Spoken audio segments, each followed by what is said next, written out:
They sent me a iced coffee instead of a hot chocolate. Oh, I don't know if we can make it through the day now. Peter's the booker didn't respond to me. The booker is very hit or miss. Like he messages me and then sometimes he doesn't, and then sometimes he, yeah, I don't know. I don't think they're replacing Biden. I don't think you can replace. Only if he dies. True, if he dies, they could. Hey, everybody. Did I miss the memo? Are we hating? Hey, everybody. How's it The Apple review guy now? going? Hope you're having a lovely day. So today I'm going to be going over a video that a lot of you have been asking me to respond to for the past 2 weeks. And I'll be honest with you, I explained this a lot in my community post. I haven't responded to it because the topic itself just fundamentally depresses me. Over the last 15 years of trying to advocate on behalf of both repair shops as well as customers that want to be able to fix their own stuff, and not even want to fix their own stuff, just want the manufacturer to take accountability and responsibility when they've released something that they know by their own internal documentation has design flaws that are going to screw over the user and don't do it. The fact that I've made so little progress on this has just made me not want to cover this particular topic. There's I don't know how to discuss it, a fundamental emotional block of just aggravation when I do it. But there's a video that came out recently that is just, in my opinion, one of the biggest pieces of propaganda that I've seen from a tech YouTuber or somebody can say it like that, and this is something that needs to be covered. Now, the reason I've decided to cover this and the reason I've changed my mind on it is because Apple has released. Let's watch this video.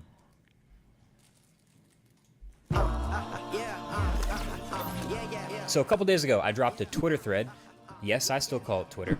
And I severely underestimated how many of you guys would be interested in it. But then a lot of the conversation that it drove was really interesting, and a lot of discussions that happened afterward were fun to participate in. So I figured I would drop even more of the footage here. So I'm back with more of my footage and clips from my visit to Apple's secret iPhone durability testing labs. So if you ever wondered how an iPhone gets water resistance tested or drop tested or shaken like crazy before it gets announced on stage, these are the labs where all of that happens. And then they have to connect the dots between their test results and how they actually build phones, which is fascinating. So the first thing that I saw was the water resistance testing. So I think a lot of us kind of take for granted at this point, most high-end smartphones, most flagships have IP68 ratings, but a lot of people don't actually think about it. That is a code where IP stands for ingress protection, and then the first number is for solids, and then the second number is for liquids. And so each of these numbers gets higher and higher as it's more protected against ingress. So some like earbuds or headphones, for example, you might see they are IPX4 rated. That just means they're not protected from dust, but from water, they can withstand some light splashes from any direction. So sweat. Great. So the first iPhones all the way up to the iPhone 6S were not water resistant at all, at least not rated to be. But then the first water resistant iPhone, iPhone 7, was IP67 water resistant. And then now we see everything being IP68, meaning it can literally be underwater for an extended period of time. And so this is what it looks like to actually test that stuff.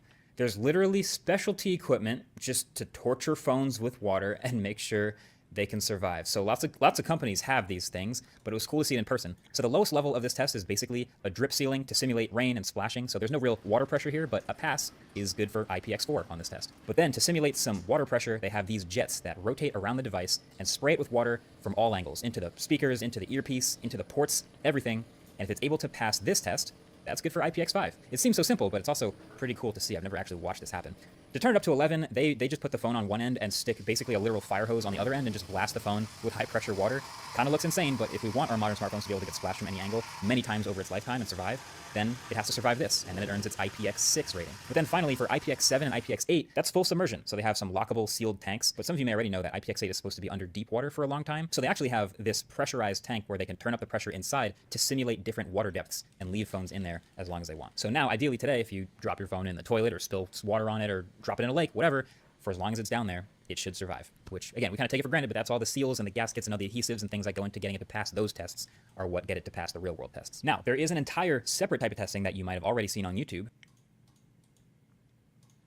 Lie after lie after lie. Oh, you're good. You're so good.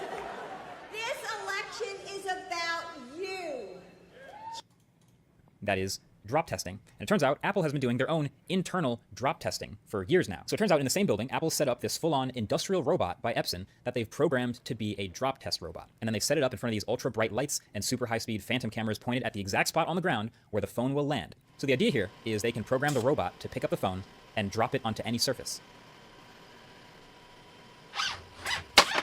And then they can have it repeat that exact motion and that exact same drop on the exact same angle over and over again, but with different surfaces, and they can A/B test them and take a look at exactly what happens. And then those of you who are camera nerds, you already know these phantom cameras are pretty serious. I don't remember the exact frame rate they told me they were shooting at, but it's pretty incredible. You can actually see the titanium on this iPhone 15 Pro wobble on its first impact with the ground. And its second impact too. So yeah, they had all kinds of different materials to do drop tests, from granite countertops to marble to corkboard and wood, etc. They even had this massive block of asphalt just sitting there, just waiting to see how the iPhone reacts to being dropped in the streets, you know? But this is a fascinating setup. Now, of course, the fact is most phones still just break immediately when you drop them on the ground. So I kind of wonder how much of this data is actually getting translated into real changes of phone design, but it's still cool that I got to see all this stuff. And then the hardest one to capture, for me anyway, is the shaking tests. Yeah, it's exactly what it sounds like. Shaking tests. Apple has rooms full of machines that are literally trays of devices strapped to a surface that's being shaken thousands of times at a specific frequency. It's actually kind of hard to record because if my shutter speed is at the right number, it doesn't even really look like anything's moving, kind of like how car wheels don't look like they're spinning if you have the right camera settings. But I did get a few clips where like I put my hand on it and you can see it's moving a lot. They're using this machine to try to simulate years of wear and tear out in the real world. Apparently, they can program in the frequency of a certain motorcycle engine or car engine or subway car or whatever constant vibration that they just want to check up on to make sure everything holds up to exposure to it over a very long time. But I really think the most fascinating thing about all this testing is they are trying, before the phone even comes out, they're trying to simulate years of wear and tear in the real world with real customers in a small room under the basement of Apple Park with like the machines that they've designed. It's a fascinating connection they've got to make. And I spoke to John Turnus, who's the head of hardware engineering at Apple, about this process, and he mentioned apparently they go through sometimes 10,000 iPhones prototypes before they actually ship a final phone with all this durability testing. Which sounds crazy. I don't know what number I thought it was in my head, but it seems insane that they'll make 10,000 phones to break before they ship one. And actually, while I had John there, I'm so curious what he said that Lewis has so much of a problem with. I felt like this was a unique opportunity to ask, because I've never really heard people from Apple actually speak out about the durability, but also the repairability of the iPhone. Like, we all know Apple's reputation for repairability, not great. Like, the iPhone is notoriously very difficult to repair. But also now it's a little clearer, because the more I've thought about it, the more it feels like, I mean, Apple's just shown me a ton of durability labs, and durability feels like it's directly at odds with repairability. Like, it actually feels like it's basically a sliding scale with durability on one side and repairability on the other. And the more durable you want to make your thing, the less repairable you're making your thing. And all these decisions that go into making and designing a product are kind of pushing it back and forth along this scale. So take a listen to this. But sometimes, for me, I find it helpful to kind of think about the bookends. Like, if you imagine a product that never fails, all right, that just doesn't fail. Yep. And on the other end, a product that maybe isn't very reliable, but is super easy to repair. Right. A product that never fails is obviously better for the customer. It's better for the environment. Okay, it's interesting you put it that way, because on one end you have the product that never fails. On the other hand, you have the product that can be replaced infinitely, but it's not as reliable. Yep. That downside of being not as reliable comes from being infinitely repairable. But I think someone would argue that the downside of being really hard to repair comes from being almost infinitely durable. Sure, but they're not always. Okay. I was gonna say, I feel like he's overreacting to this. That statement is very, very, very, very not true. I'm sure there are some things that make things easier to repair that would make them less durable, but to just say that as a blanket statement, there's no shot that that is the case. That every time you make something more durable, it's like impossible to repair something. Like, I feel like the statement is too strong. I feel like he's probably going to spend the entire video freaking out about that.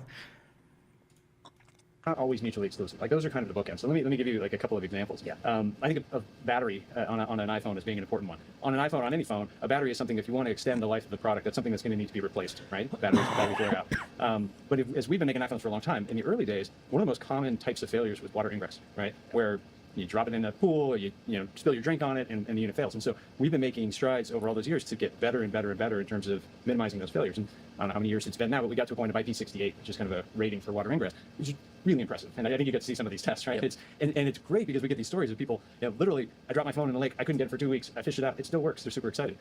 That said, to get the product there, you've got to design a lot of seals, adhesives, other things to make it perform that way, which makes it a little harder to do that battery repair. Right. You still need to do the battery repair, so we need to make sure we have solutions for customers to do that, which we do. But it's objectively better for the customer to have that reliability. And it's ultimately better for the planet, because the failure rates since we got to that point have just dropped. It's plummeted, right? The number of repairs that need to happen. And every time you're doing a repair, you're bringing in new materials, to replace whatever broke. Yeah. So you can actually do the math and figure out there's a threshold at which, if I can make it this durable, then it's better to have it a little bit harder to repair because it's going to net out your head. So yeah, that checks out. I found that kind of interesting that we've never really heard anyone from Apple speak directly about this. Now, of course, in a dream world, if Apple's goal is to make the ultimate phone that never, ever breaks, then they probably shouldn't be making it from glass because, in the words of Jerry Rig Everything, glass is glass, glass breaks. But still, they're trying to push as far toward that end as possible, and it is interesting to hear a little bit of the behind the scenes on the philosophy there. But yeah, that's been it. That's my behind the scenes look at Apple's durability testing labs that we've never seen before. Make sure you subscribe to see more stuff very cool like this coming up soon, and let me know what you think about this sliding scale of durability versus repair. Catch you guys in the next one. Peace. They have released a propaganda piece that's about 24 pages that's going over how they are actually a very, very green company that values longevity by design. So I wanted to go through this entire document and demonstrate why every single one of Apple's points that they're making here, besides a couple of them, are complete garbage. And I'm going to have a lot of quotes here.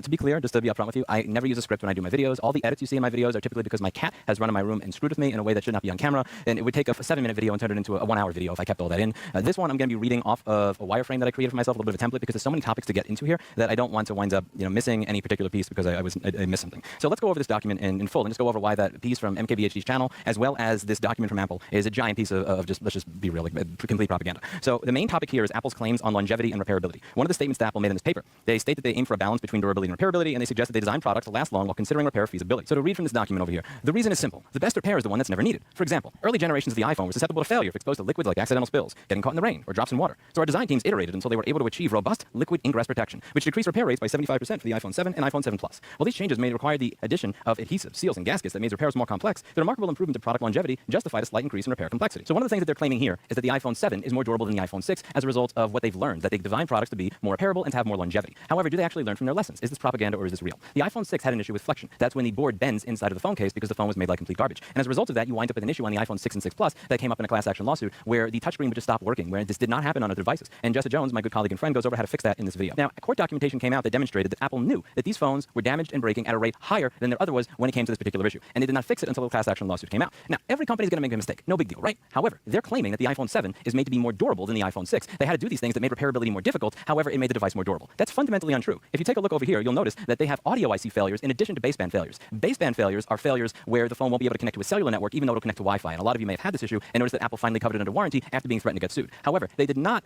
cover under warranty audio IC issues. Audio IC issues are when you get this little icon on your screen when you're trying to make a phone call. You notice that speaker is grayed out. You'll notice that recording failed when you try to make a voice memo. And down here, you'll see the problem is that these particular parts become detached from the motherboard. So this means that Apple made the exact same mistake in the iPhone 7 that they made in the iPhone 6. Not only did they make the exact same mistake, but they didn't cover this mistake in the iPhone 7. So if you had an audio IC failure, you didn't get told, oh, let us cover that under an extended warranty because you make one of the most expensive high-end phones in the market. They told you to go fuck yourself, which they didn't mention in Marques Brownlee's propaganda piece shit-ass video that Apple then based that PDF on. Further, let's take apart that claim in that propaganda piece on two levels. Not only did they not make the newer device better, it had the exact same failure. Not only did they not cover that failure, but they're lying about the fact that the reason that their devices are not repairable is to make them more durable. There's something they could have done that make this device considerably more difficult to repair.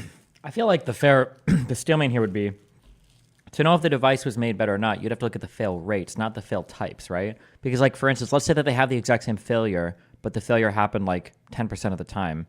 Wouldn't that technically be an improvement? Like, repair that I would agree with because I think that should be done so that it's more durable. What they could have done with these chips that they knew were coming off of the boards because they're designed like shit is they could have used something called underfill under the chip. For those of you who don't really understand how soldering works and how all the stuff is put together, BGA means ball grid array. It's a way of attaching a chip to a motherboard. You used to have chips you could actually see the little legs coming out of them, but for stuff to be miniaturized, you need all the connections to be happening under the chips. You have all these little solder balls, and sometimes those solder balls will break, or when the board flexes, they will wind up moving around. So underfill is something that you put under the chip in order to keep that chip on the board and to keep it from popping off like this. Underfill would have fixed this problem. It would have made my life as a repair person considerably more difficult. However, that is a trade-off that should be made because that trade-off would mean that your phone didn't have that issue and you wouldn't have a phone that you have to throw away or pay me $100 to fix because it would have been designed properly to begin with. I don't need phones to be designed so it looks like what Gordon Gekko had in the movie Wall Street. That's not where I'm going with this. I am more than happy for devices to be more difficult to repair if that means that it's going to be something that lasts longer for the customer. But the problem here is that Apple is lying about their reasoning for this because if they cared about that, they would do these things that cost 5 extra cents to do that resulted in you getting a more repairable product that I think the entire repair industry would be okay with. While we most certainly curse when we have to deal with a chip that has underfill, we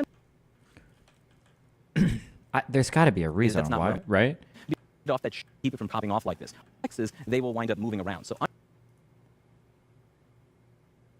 Do they really just not do it because they're lazy and they don't want to spend 5 cents, or do you think is there like a reason why there's got to be downsides to this process? Would be my guess, but I don't know. Underfill is something that you put onto the chip in order to keep that chip on the board and to keep it from popping off like this. Underfill would have fixed this problem. It would have made my life as a repair person considerably more difficult. However, that is a trade-off that should be made, because that trade-off would mean that your phone didn't have that issue and you wouldn't have a phone that you have to throw away or pay me $100 to fix, because it would have been designed properly to begin with. I don't need phones to be designed so it looks like what Gordon Gekko had in the movie Wall Street. That's not where I'm going with this. I am more than happy for devices to be more difficult to repair if that means that it's going to be something that lasts longer for the customer. But the problem here is that Apple is lying about their reasoning for this, because if they cared about that, they would do these things that cost 5 extra cents to do that resulted in you getting a more repairable product that I think the entire repair industry would be okay with. While we most certainly curse when we have to deal with a chip that has underfill, we understand that that's part of the job. That's not the kind of thing that drives right to repair. That's not the type of thing that drives legislation. Isn't it to force people to pay them to repair / buy a new phone? I mean, what are the likelihoods of what are the fail rates of like iPhones versus any other phone? It drove me to make thousands of videos on this channel going over this particular thing. But I think it's really important to actually document their design flaws, because they claim that these products are... Biden is live right now. I don't care. I don't care what is going to be said here. Okay, you can watch this while I do emails.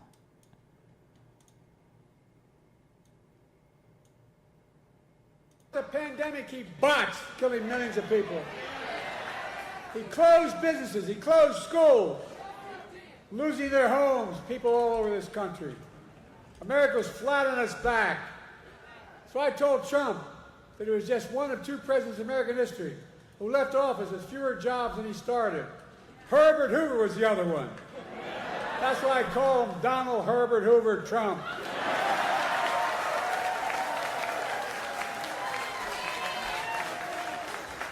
And then he lied about how great he was for veterans. But then I told him how he had called a veteran who had given their lives in the country in World War I and refused to go to the grave sites. He called them suckers and losers. He tried to deny it. But let me ask you, are you going to believe a 4-star Marine general, his own former Chief of Staff, John Kelly, who said he said that? Or the disgraced, defeated and lying Donald Trump? My son was one of those people, not in World War I, but in the Vietnam. Folks, look, how about the fact that 44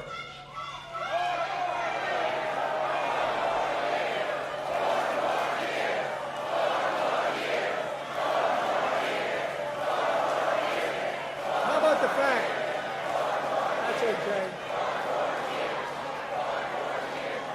How about the fact that 40 out of his 44 top advisors, including the vice president, aren't supporting him this time around? The people who know him best, 40 of them said, I will not support the man I work for this time around.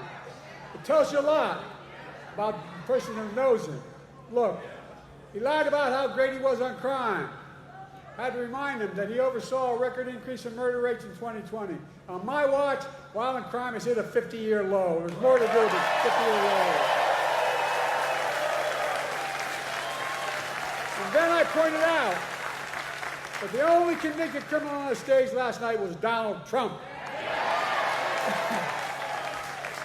When I thought about his 34 felony convictions, his sexual assault on a woman in a public place, his being fined $400 million for business fraud, I thought to myself, Donald Trump isn't just a convicted felon. Donald Trump is a one-man crime wave. Where was that slogan? He's got more trials. Jesus. He's got more trials coming up.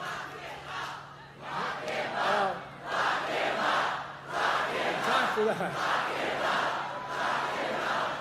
Look, the thing that bothers me maybe most about him, he has no respect for women or the law. He doesn't. And then, his biggest lie, he lied about how he had nothing to do with the insurrection of January 6th. We all saw it with our own eyes. We watched it on television. We saw thousands in his direction attack the Capitol. We saw police being attacked, the Capitol being ransacked, the mob hunting for Speaker Pelosi, gallows literally set up for Mike Pence.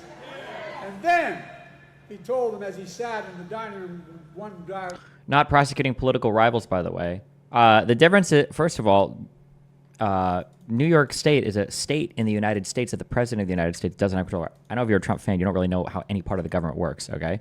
If you want an example of somebody trying to say that a political opponent should be prosecuted by their sitting DOJ, you would look at Trump when he called into, what was it, Fox and Friends or whatever, and was saying like, oh, the DOJ needs to investigate, blah, blah, blah, blah, blah. Personally, I haven't heard I haven't heard Biden say that. But hey, listen, if you got clips of that, I'd be curious to see it. I went to the private dining room, one door off my Oval Office. He sat there for 3 hours watching the TV. He did not a single thing to stop it. Nothing. Nothing at all. And now he wants to pardon. Oh, I even have this clip. Unless Bill Barr indicts these people for crimes, the greatest political crime in the history of our country, then we're going to get little satisfaction unless I win, and we'll just have to go, because I won't forget it. But these people should be indicted. This was the greatest political crime in the history of our country, and that includes Obama. All those convicted and criminals. But folks, for all his lies. What did Alvin Bragg campaign on? First of all, I don't even know if that's true, actually. I wouldn't even believe that, because I need to see the things, because people, again, Trump people lie about basically everything, number one. But number two, Alvin Bragg is not Joe Biden, and Alvin Bragg is not related to Joe Biden. Alvin Bragg does not take orders from Joe Biden. So your statement has no bearing on reality whatsoever. We learned some important truths about Donald Trump last night. We learned he's still proud. Biden's DOJ is prosecuting him, and Bragg worked for the Biden DOJ. Give me a break. No, bye. Fuck me. I can't. I don't know if I can debate with the Trumples. I'm gonna kill myself. You should though. Being the person who killed Roe v. Wade. We learned he's still proud about the pain and cruelties inflicted on America's women. We learned he still believes that politicians, not doctors and women, should make decisions about the woman's health. We learned that if he's elected again and the MAGA Republicans pass a national ban on abortion, he will sign it. Donald Trump says he thinks overturning Roe v. Wade was a beautiful thing. I think it was a nightmare. No, I really mean it, a nightmare. And I made it clear again last night that if you elect me and Kamala, you give us a Democratic Congress, we will make Roe v. Wade the law of the land again.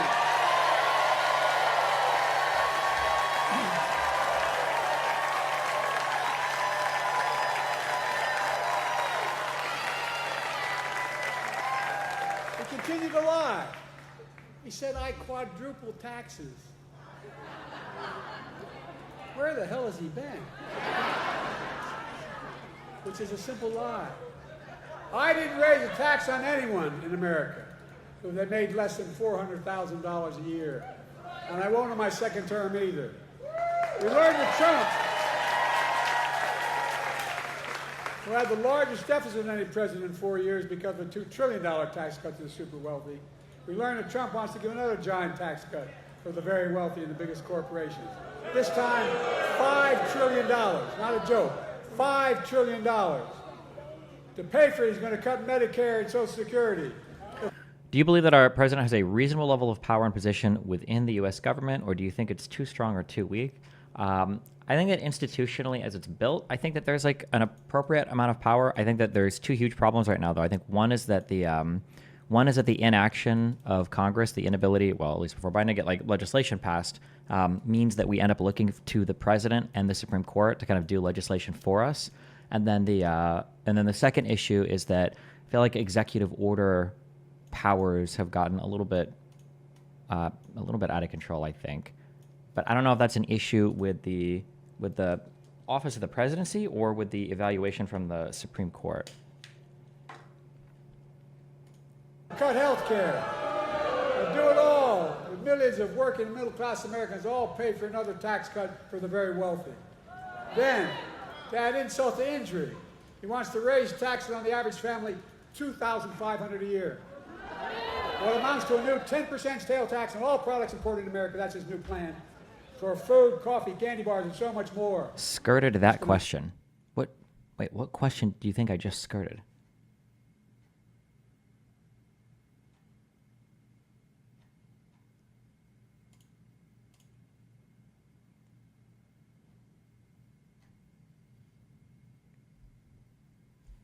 raise the taxes on the average family $2,500 a year. The most dangerous thing, though, we learned that Donald Trump will not respect this year's election outcome. He's still not respecting the last time out. Well, think about it. Every court in Rossmann ruled that it was a fair election. He's still denying it, still telling lies. 3 times Trump was asked last night by the moderators, would he respect the election results if he lost this time? 3 times he refused to answer. 3 times. Folks, Donald Trump refused to accept the results of 2020. We all saw what happened on January the 6th. The direct consequence of that. It was an international embarrassment. By the way, as I go to these international meetings, I know every major world leader. And I live it because I've been around, as you might have noticed. But they asked me, did he really mean this? Was this real? It caused a constitutional crisis and international embarrassment. Now, Trump is making it clear that if he doesn't win this time, there will be, in his words, bloodshed. No president has ever said anything like that. No president. His words, not mine. We're going to let Donald Trump attack our democracy again? I don't think so. Folks,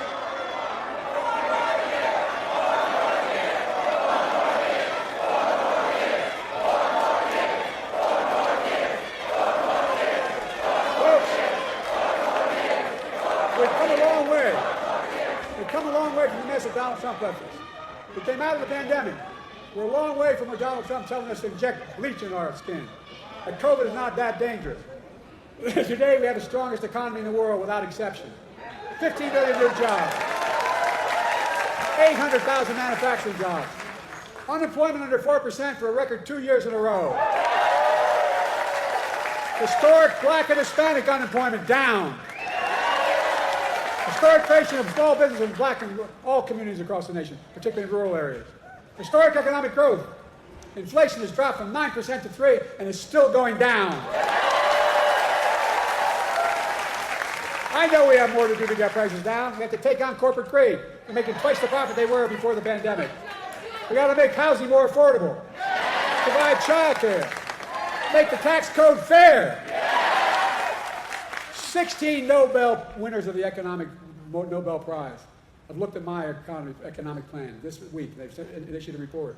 And Trump's plan. Here's what they concluded. They said that my plan would continue to grow the economy and bring down inflation.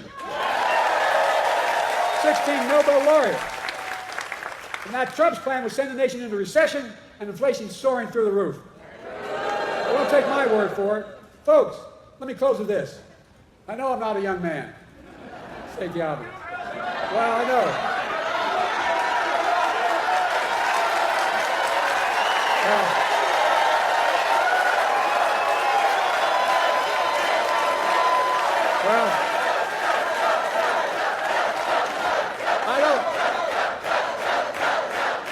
Folks, I don't walk as easy as I used to. I don't speak as smoothly as I used to. I don't debate as well as I used to. But I know what I do know. Oh, God, fuck. I might just drop politics after this year. I don't know. I don't know if I can handle it. I'm sorry. Just reading the mind rot. Hold on. It's, okay, just as an aside, okay? It's a BS conviction, the most disgusting use and weaponization of the justice system. Just YouTube lawyers explaining the case. Any Trump fan that talks about how disgusting the conviction in New York was and then says that the conviction for Hunter Biden over drugs and guns was like some great noble thing. This is like the ultimate demonstration of absolutely no principles to anything, not even to guns. Like one of the few things that I thought conservatives had a principled attachment to for firearms. Like, holy shit, you guys are the cancer that is rotting this country. Please. I can't say anything wrong when I get banned from YouTube. I know how to tell the truth. I know right from wrong. And I know how to do this job. I know how to get things done. And I know, like millions of Americans know, when you get knocked down, you get back up.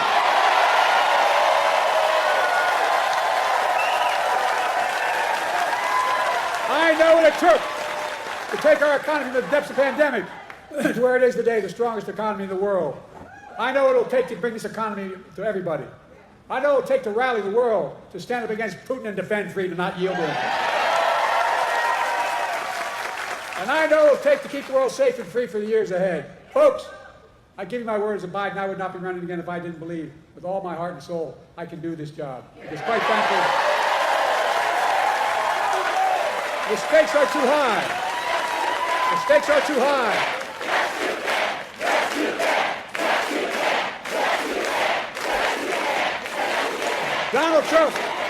Donald Trump is a genuine threat to this nation. He's a threat to our freedom. He's a threat to our democracy. He's literally a threat for everything America stands for. Look, he doesn't understand what I think all of you do. America is the finest, the most unique nation in the world. We're the only nation in the world, and I mean this sincerely, it's a fact statement, not a hyperbolic statement. It's fact. We're the only nation in the world built on an idea. All the nations built on ethnicity, geography, and other religion, but we're built on an idea that we're all created equal. Deserve to be treated equally throughout our lives. We've never fully lived up to it. I'll be damned in the year 2024, just 2 years before the 250th anniversary of our Declaration of Independence, but I'll let Donald Trump walk away from it.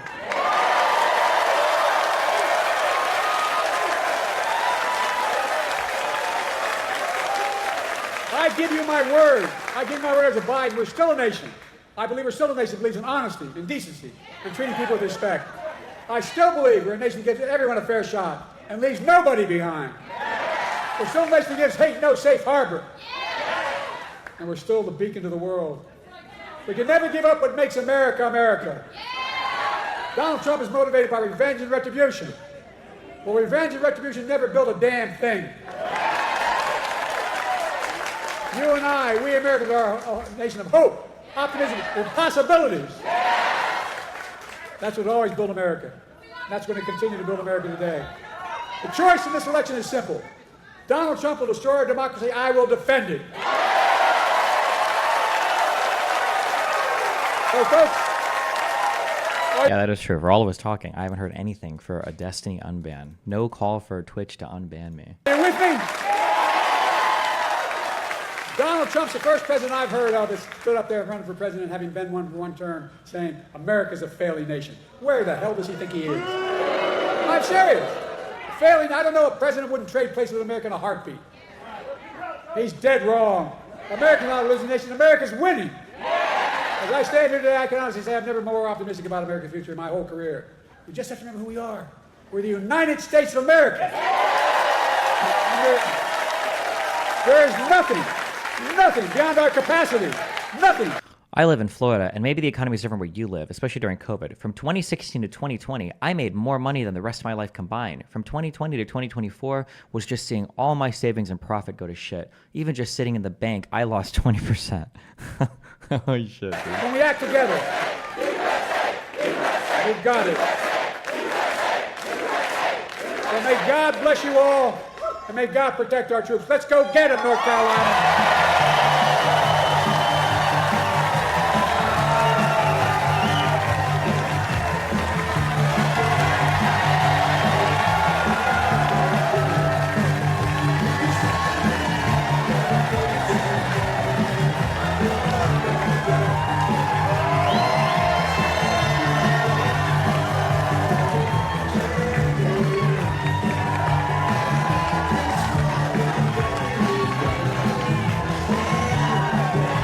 Finally did marry me.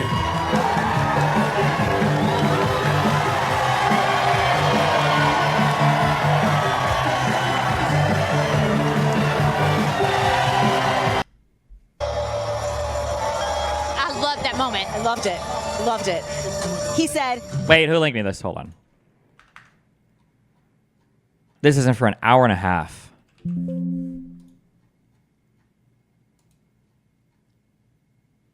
Oh, you're lucky I can't see you right now because I'd ban you.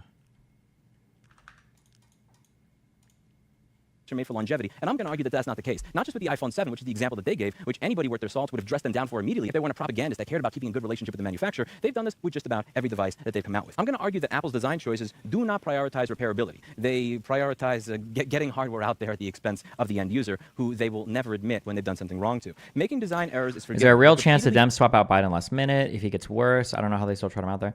The only way they would do that is if the difference in polling, if it were to slip enough, maybe, if it was like 40-60 or something.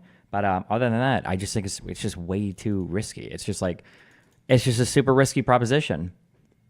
Risky in that, like, I mean, it could work, but it also could be catastrophic, and everybody would. I don't care what Nate Silver says. Nate Silver has been ass blasted ever since he fucked up the last elections. Okay, I don't know if Nate Silver's commentary is even worth anything anymore. But it would just be it would be a super risky proposition. If the polls slide enough, like more than 10 points, then maybe. But other than that, it's just failing to correct these errors and not taking accountability and responsibility for them. The problem is that the problem is that like everybody thinks they've seen Gavin Newsom do well in like conversations, and they're like, this has to be the guy. Like, this has to be the one that we pick. And people just see like a debate performance, like, oh my God, he's got to be like, this is a Californian governor, okay? So you're already in like a kind of a weird territory, not like unwinnable, but then you have no idea. None of the people championing Newsom have any idea what his history is for performance in California, have any idea what people like or don't like about him already, have any idea about like any of his record. Like the idea that, the idea like, oh, we just swap it as a free win is because of his debate performance is so naive. That's not to say that if they did it, he would 100% lose. I don't know if anybody could predict that at this point. I'm just saying that there's a whole set of baggage there to be explored that I'm sure op research would have a field day with getting to like bring to light, over the next like couple months. That's all I'm saying, yeah. Is the type of behavior you expect from a $300 HP laptop or an $80 smartphone. You don't expect that from a product that's premiumly priced. So let's go over all their old failures that were never addressed in that propaganda shit video. This is a video that I did 7 years ago. It's called The Horrible Truth About Apple. Who's your second best candidate after Biden? I don't know. It might be Newsom. I'm not sure. I would have to dig into his history more. I just know that when I lived in California, I heard a lot of people complaining about like random things. Then again, a lot of that was last year when I lived in Huntington Beach. So maybe that radio just hated him because I think that's a bit more conservative. But I'm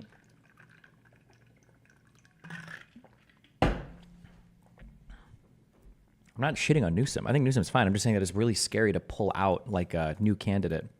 Not Kamala. No. God, no. Apple's repeated engineering failures. And I provide a citation and I demonstrate on camera every single one. Imagine believing Biden is the best candidate for your party. Biden is only the best candidate because he was the incumbent. You guys are supporting a convicted felon who lost a civil case on rape, okay? I'm sorry, but like there's no comparison, all right? Like, you are cheering on a person who was literally like attempting to overthrow the results of the last election.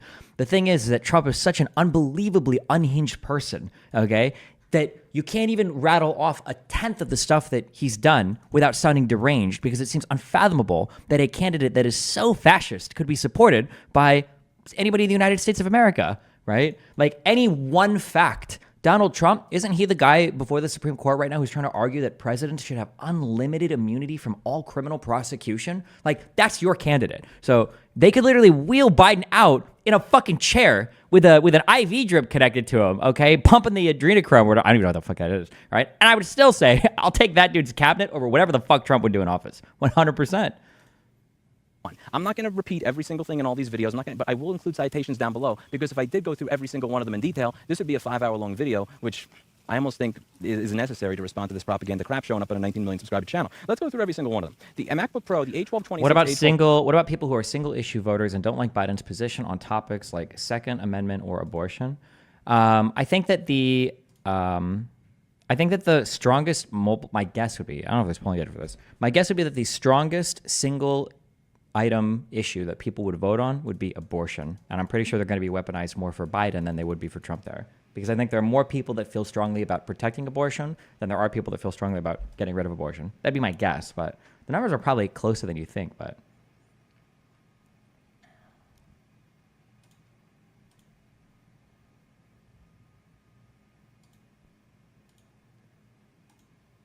A1261 had GPU failures. These GPU failures would result in the device not being able to turn on. And it would also result in, if you were doing video editing or video capture like what I'm doing now, the device would kind of flicker, it would turn off, and it wouldn't work right. Now, if you had that problem and you took it to an Apple store and you said, I want to get this replaced under warranty, actually in the beginning they said no, they had to have a class action lawsuit against them because they really care about things being designed for longevity. But once that occurred, once they got sued, do you think that they said, okay, it looks like your device is not working? No, what they did is they came up with a requirement that your device fail a test. So you had to have a test run. This is from a colleague, I'll include a citation down below, trusted colleague at High Tech Electronics, 47 Canal Street, big great shop. The overheating GPU more than likely cooked itself and created a short in your logic board that won't allow it to boot at all. This fact doesn't matter to Apple. If they can't do a diagnostic, then it's not a GPU failure. They'll say it's the logic board, which, by the way, is where the GPU is on that failed and integrated into it. So in their eyes, they are off the hook for the extended service repair. So if you have a device that's not turning on because the GPU died, they will say we cannot run the test on it to confirm that that's the case and say that we're not covering you under warranty. So your GPU died. Your GPU dying on that model results in you having a black screen and not booting. Because it doesn't boot, they cannot run the test. Because they cannot run the test, they can't confirm it's the GPU. Because they can't confirm it's the GPU, you get fucked.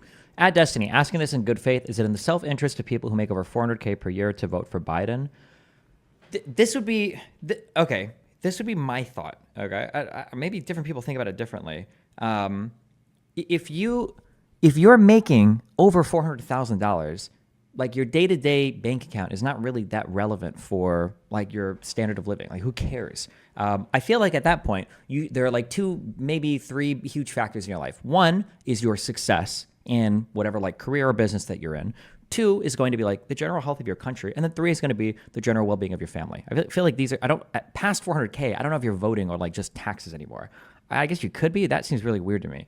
That just seems weird to me. So I would look at for leadership, like who do I feel like is going to protect those 3 areas the most? In terms of like the general economic well-being of the country, I don't think Trump even has a coherent economic plan. Even neocons did a little bit better, but Trump is basically just copying, their playbook: cut taxes for the wealthy, and then tariffs on China, and then hopefully that fixes things, and like that's it. And then in terms of like for the country, I think Donald Trump is a deeply un-American man. I think he's a deeply un-American person, and I don't think that he embodies any of the values that I would want in a president or for any citizen in my country. Somebody who doesn't respect rule of law, somebody who doesn't respect our institutions, somebody who doesn't believe in like America as like a leader for the world. And somebody who constantly, like more viciously than anybody that I remember in my lifetime, trying to pit Americans against each other. And somebody who goes along with the institutions, but somebody that would try to like steal the election. I can't believe I'm saying this. This feels so fucking stupid. But like this, it doesn't resemble my things at all. In terms of like safety, protection for family, it's kind of downstream from the other 2. I don't know. I guess if you care about abortion or whatever, or gun rights, these are where like the stronger opinions come in. I don't have strong opinions on either of those, but.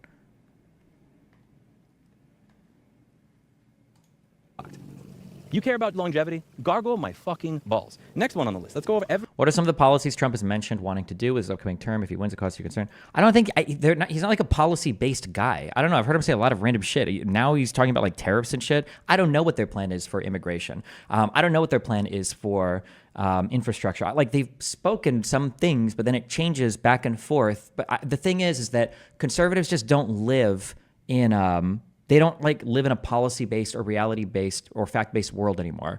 So when conservatives are voting, they're voting purely off of emotion, purely off of vibes. Like I like Trump because he makes me feel happy and good, and I get my weebie gets big. Like that's like the vote for Trump. Like because if you were to push any just terminal TDS, zero substance, can't even leverage critique. On every single one of those 3 points earlier, I gave you subsections for why I think that the other president is better. Do you understand that when you say TDS, that's just you having like TDSDS, right? Then instead of me having Trump derangement syndrome, you have Trump derangement syndrome, where you think that every single criticism of Trump must just be coming from a deranged place. The reason why is because you can't fathom a world where somebody might possibly disagree with you on a particular thing because you don't even know where your ideas come from. You inherit all of them from the Tim Pools, the Dave Smiths, the Donald Trumps, the whatever like dog shit slurp media you're consuming. Every single one of these. It's probably going to turn into a 2-hour video. I don't know how to do this without it being a 2-hour video. MacBook Pro, A1226 or A1260 hinge frame problem. Didn't cover any of that in the warranty. You would screw the screen into the frame rather than screwing it into the... The 2016 Tax and Jobs Act was pretty base. Trump wants it to continue. Biden said he will let it expire. Okay, if you believe that, that's fine, okay? However, you can't cry about deficit spending or you can't cry about a balanced budget because that's all that was. The tax cuts were good and that all Trump did was he gave more money to Americans by cutting tax receipts without cutting any spending in government, and he just deficit spent. Like, if you want to say that's good, I mean, like, in a way it is. I mean, yeah, anytime you pump more money into the economy, anytime you're printing more money and borrowing more heavily and not collecting any of it back in taxes, you're technically pumping the economy, yes. But I mean, like, yeah, no shit, Sherlock. Yeah, that's not an achievement, though. That's not anything. And traditionally, Republicans are always the ones that line up first to cry about deficit spending, borrowing too much, and the Federal Reserve. But when Donald Trump does it, it's like fucking amazing. Like, okay.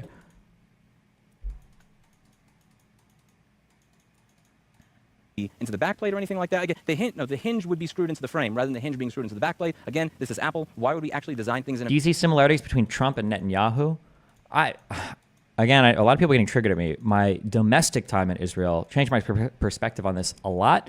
But maybe I'll see other things. Admittedly, I haven't dug too much domestically into Netanyahu, but I'm pretty sure, I'm going to repeat this again, Netanyahu is not an extreme far-right candidate. Netanyahu is a coalition builder who is cucking out to the far-right elements in his coalition. That's my impression right now of Netanyahu. I thought he was a far-right person. I don't think he's far-right. I think he's like center-right, and he's good at keeping a coalition together in the Knesset. And that's allowed him, that's forced him to cuck out to the more radical parts of his coalition, but that's it. So, like, in terms of who is better or worse, like Donald Trump, the thing is, it's hard to even plot Donald Trump on a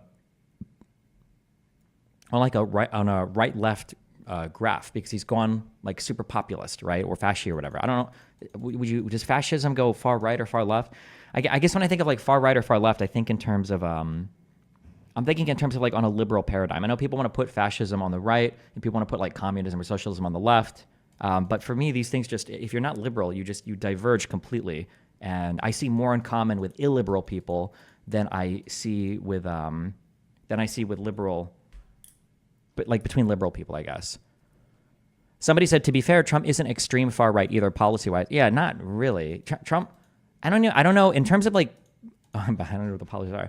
I don't think Trump is that far right when it comes to just policies, but in terms of like rhetoric and how he approaches like being a leader and what he thinks his responsibilities are and how he wants to rule, he's a fascist, right? Like in practice, or wants to be in practice as long as the institutions aren't butting against him, right? Examples of this, okay, for the guy who says I have TDS, examples of this, would be doing things like mobilizing the military to go and do border policy because he can't get the votes in Congress for it, or undermining the electoral process because he thinks that he should be allowed to infinitely stall elections if he doesn't get the outcome he wants, or trying to actually defraud electors via the electorate scheme, or vicious personal attacks against every single person that like betrays him, every single former like person that's worked with him, the fact that all of them hate him, the fact that he comes out against all of these people and tries to like come down and crush them, they don't work with him. An example of this might be him being unwilling to work with the two runoff candidates in Georgia that are now both Democrats because he was so ass mad that Ravensburger wouldn't help him steal the election.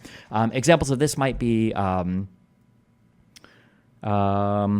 what else? I was going to say like the extreme isolationist attitude that he seems to want to take. I don't know if that's really fashy though. There's more just like populist in general. A far left person would do that as well.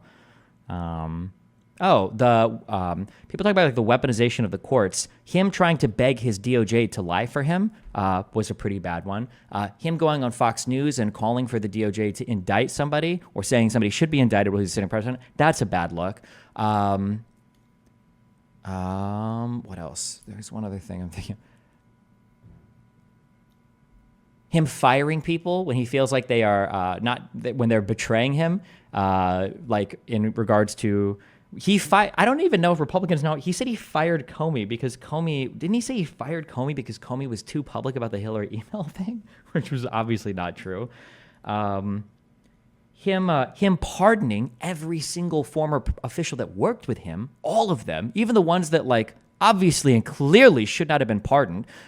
Him saying that the Constitution should be suspended while he looks for voter fraud. Him saying that Americans that burn the flag should have their citizenship revoked. Like all of these things. These are all like fascist actions. Like any like two of these would be like, whoa, that's like red flags. Trump has all of these. And these are actions. These are like actions he's taken, not even like desires or wants or things. Well, are they actions taken? No. Some of them are desires he's expressed, but yeah. Anyway, yeah, it's like unhinged.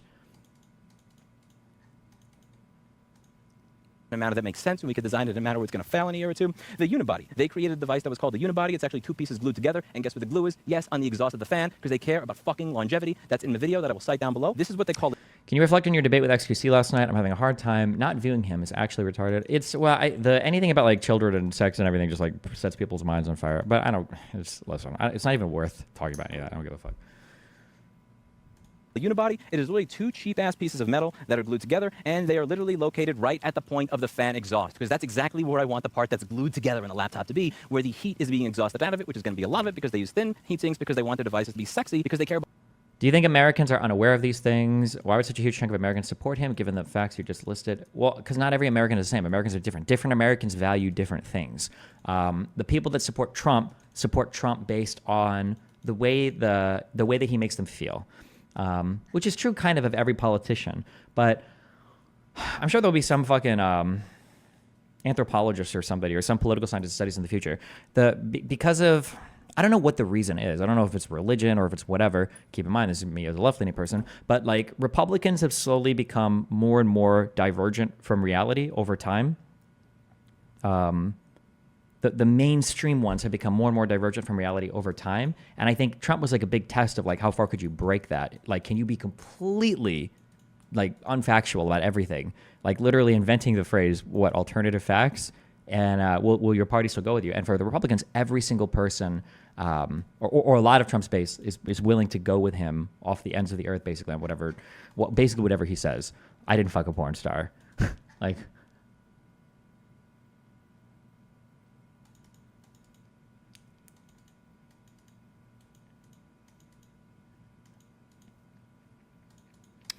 I'm a Biden supporter, but a major part of the incumbent advantage is that he has already survived op research. This, however, presupposes that there isn't a major scandal the incumbent had in office. Biden's political decline since 2020 is the equivalent of a massive October surprise. In my opinion, I, like you, would vote for Biden with brain giant, but I think this is the issue that I don't think people understand, is that if you pick a new politician, if they have 2 minor scandals that people have never heard before, then that can dominate the news cycle.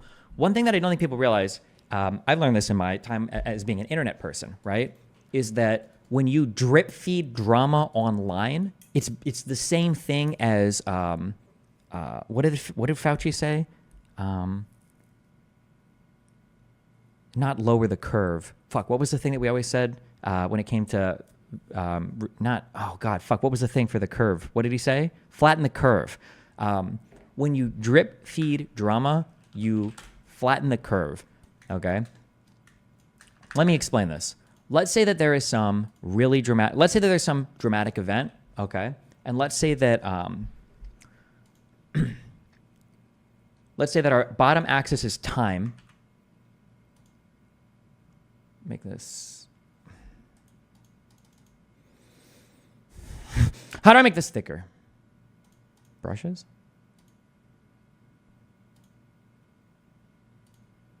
No. Oh my God. Pencil. Can you not make the pencil thicker anymore? Natural pencil. Okay, fuck it. That's what we're doing. Okay, let's say that our bottom one is time. And let's say that our top one is public interest. Okay, we'll do I. Okay. When you drip feed drama, the left slider here. When you drip feed drama, let's say that time is passing and then, Jesus Christ. Okay, not that. Nope, not that. Time passes, and then like a little bit gets drip fed and people hear about it, and then a little bit more gets drip fed, and then let's say like, all of it comes out, and then eventually people start crying, right? This is what happens when you drip feed drama, okay? Like people will start to hear a little bit of it, they'll get like a little bit interested, and then they kind of, waxes and wanes, and then maybe like all of it comes out, it's like, okay.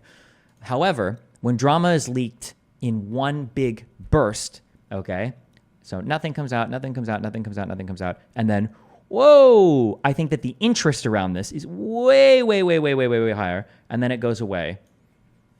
Even though the drip-fed drama can last longer, if you were to add up all of the different values here, right, take all the area under the curve, there's way more interest generated here when everything comes out all at once, okay? All of this to say is that if somebody like Newsom had 2 itty-bitty minor, like scandalous things or whatever, things that looked like scandals, the fact that we haven't heard anything about it on the national stage ever, and then it would all be coming out and we'd have like 2 or 3 months or whatever to the election, would make it like, oh shit, now everybody's talking about this thing. That's the scary part, in my opinion. The Biden thing is... The Biden like senility thing has been a talking point for a long time. It's not new. Even if he does a bad performance like tonight, the question is in 1 or 2 or 3 weeks, if he does a bunch of speeches like this, will it really stick in people's minds as much? Probably not. Can you give one example of both of those in the streamer world? I'm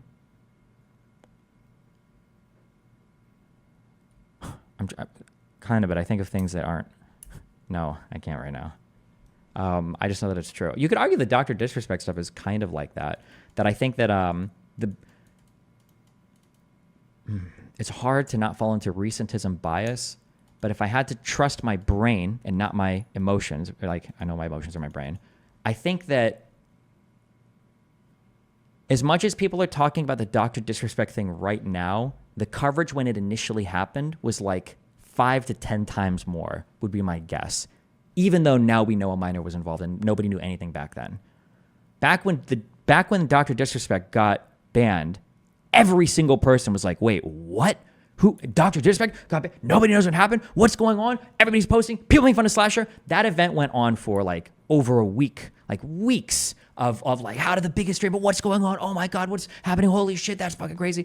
And then because that has been going on for like so long, and that's kind of people talking about, now like a thing has happened where it's like, there's another new thing. Oh my God, we actually found out it was like a minor, but like, I don't think people care as much as they would have if all of this would have come out at the same time, I think, yeah.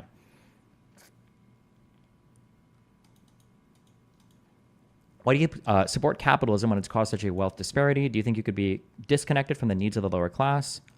Why do I support capital? Because capitalism creates wealth. It doesn't create wealth, equity, or equality. That's what the government's job is for.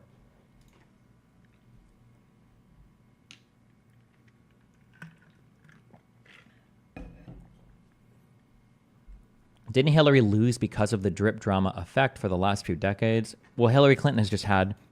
hold on. I'm just talking about how much people care about a particular thing in a particular moment in time. Not like there are tons of different things. Like you could have somebody that has no drama at all leaked about them and they still lose an election because they're just not popular, right?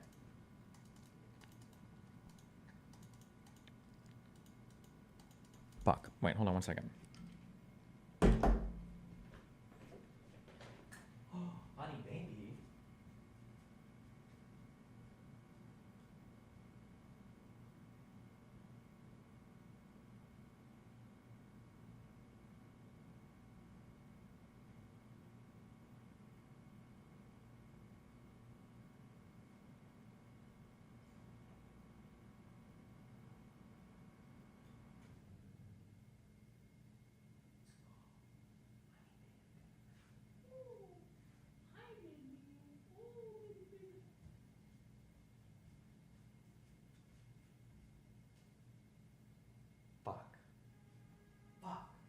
Honey, where's my phone?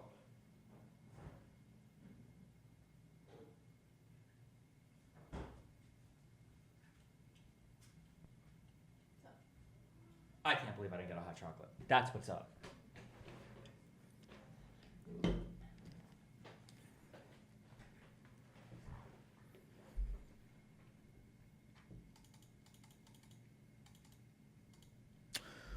Destiny seems quite detached from the mainstream conversations about Biden around this. Okay, true. Actually, the spaces on X that are talking about this are far more representative. Yeah.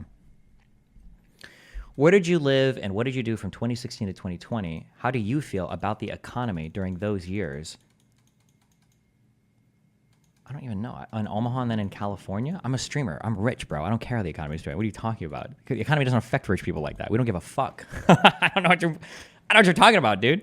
Also, the average person probably doesn't even know much about the economy. They know about their particular sector, especially during some time periods. There are some people in the economy that are doing really well while other people are getting totally fucked. It's just like every individual's engagement with the economy is relatively unique.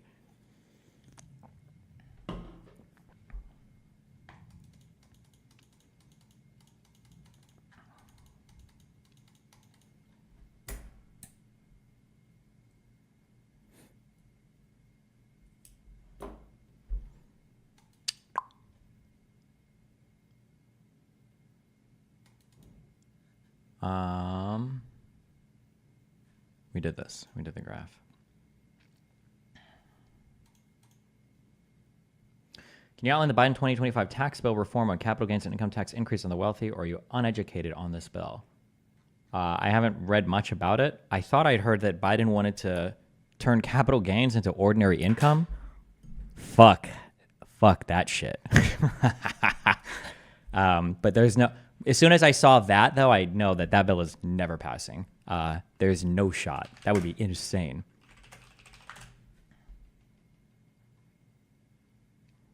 I feel like you didn't really answer it. You don't think the functions behind capitalism have made it hard for the lower class to catch up? Do you believe in the dissolution of the middle class? I don't know if I do or not. It's hard to measure all of that.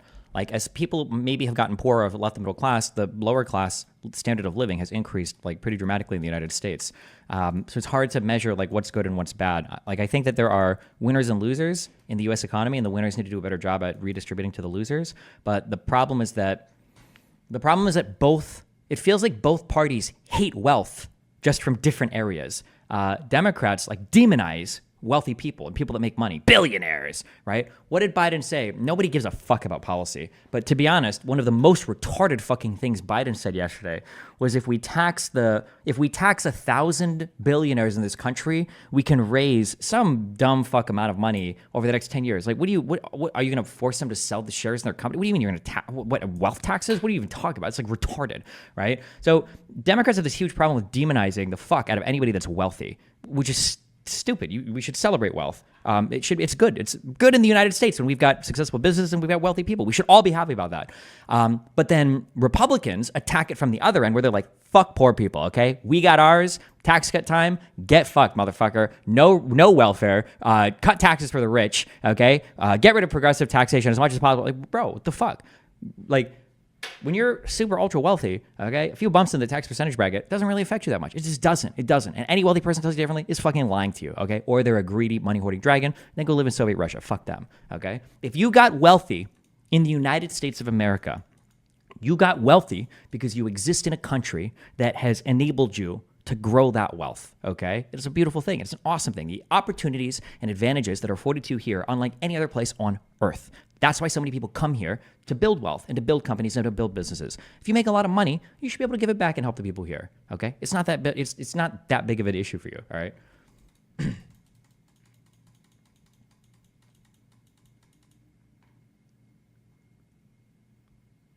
Not true. I don't feel that way at all. That's fine. No offense, my dude, but that's probably because you're poor. It's probably because you make $65,000 a year and you think that like, man, like, yeah, like I'm part of the wealthy and I think that tax cuts are blah, blah, blah, blah, blah. I'm telling you that when every wealthy person looks at you, okay, the retarded 40,000 a year earners championing tax cuts, they just laugh because they're like, okay, like, most of them aren't compensated in W-2 wages. They don't give a fuck. Most of your growth is happening in investment accounts that are subject to capital gains anyway. Most of them are being compensated, in ways that aren't W-2, in like options and shit.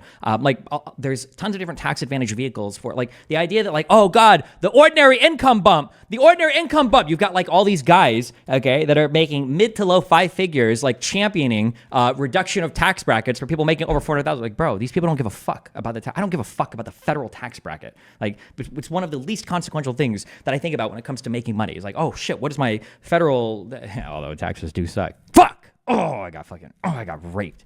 Oh yes, I love it. Where's just going to put his hand on the back of my neck. Listen, I paid $700,000 in taxes last year, okay? And I'm telling you that whether or not the federal tax rate goes up or down, if I had to pay like $50K more or $50K less, it's not making a huge difference in my fucking life. I don't give a fuck, okay? It's not that big of a difference. It doesn't matter that much. But like people making like 50K a year, 60K a year will be screeching for like, it's just so dumb. But I mean, listen, if you want to do it. Did you just say 700K? Yeah, I lied. It was actually like 550K, I think. Or it might have been 600K. I don't know. I don't even remember. That's how inconsequential it is. I don't remember what I paid in federal taxes. If I want to invest more in my business, I invest more in my business. I don't even get taxed on it. It's a fucking write-off. And if I don't, then it goes into a fucking retirement account. Who the fuck cares? I'm not spending all my fucking money. I don't spend hardly any of my money.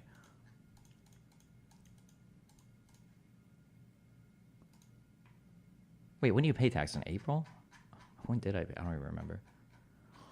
Oh no, it was $680,022. Although I think they fucked up and I got a refund of like $300. Hold on, where is it? $281.28 from the IRS. So they did miscalculate. That's 10 more hot chocolates, baby.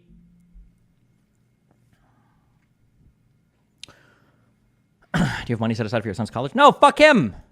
He can get a scholarship or he can get fucked. He can get bent, okay? How am I supposed to pay for my kid's college while I'm flying your mom out every weekend? I think Destiny's a fairly unique rich person. No, if anything, I'm a fairly fucked rich person. If anything, streamers get fucked harder than ordinary people because I don't have as many business expenses. A lot of my money is just ordinary tax fucked. There's not much I could do with it. If I owned like a real business where I could like reinvest or I could like capitalize it more, do something more, I would actually have ways to even further reduce my tax liability. But although, to be fair, a lot of the money that I am making are still residuals off of the slave sugarcane plantation that my parents owned in Cuba. I still get paid out from that, from I think it's the BFC. It's like the Batista Fund for Cubans, I think. But at Destiny, I constantly hear this. No one under 400K gets tax change. Shit, but people over 400K is small business owners, and that money gets invested back into their businesses. Okay. I'm going to make a guess right now. Can we look this up? Okay, let's look this up. I would be surprised if the average small business owner in the United States take home pay is more than 100K a year. I would be surprised at that. Can we look this up? Average personal income, small business owner, United States. The average income for a small business owner in the U.S. is roughly $69,000 per year. I don't think that you guys, when you guys think of, when you guys think of a small business owner, you guys are so detached from the world of business, all right? You don't understand. You guys will think of like, oh, this guy owns a business. He's only got like 100 employees. That's like a small business. Bro, if you make it to 100 employees, you're like that's insane. You have a 100 employee business. That's amazing. You're like, you've made it to the upper echelon of like employment in the United States, right? Small business is like, what, like 2 to 3 full-time and less than 10 total employees? That's like a small business, okay?